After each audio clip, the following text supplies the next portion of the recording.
জানবো কখন পিতৃপক্ষ, কেন পিতৃপক্ষে তর্পণ জল দান করা হয়।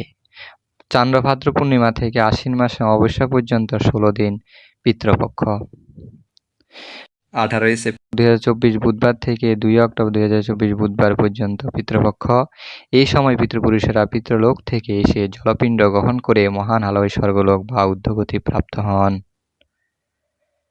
মহালয়া আর দুর্গাপূজার বিষয় এক নয়। মহালয়া হলো পিতৃপুরুষের উদ্দেশ্যে বিশেষ তর্পণাদি ক্রিয়া অনুষ্ঠান, যেন তারা মহান আলয়ে গমন করেন বা মহা আলয় থেকে আশীর্বাদ দান করেন। পিতৃপক্ষে কি করবেন?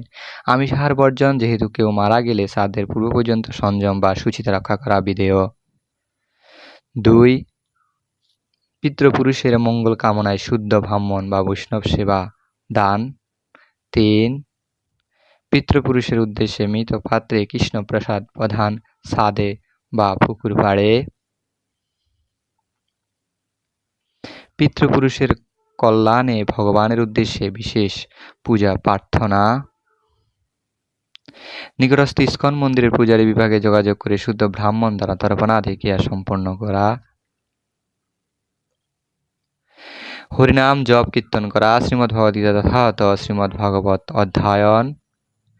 গো সেবা, গাভী মাতার সেবা পরিচর্যা করা। যে কোনো পবিত্র নদীতে তর্পণ ক্রিয়া সম্পন্ন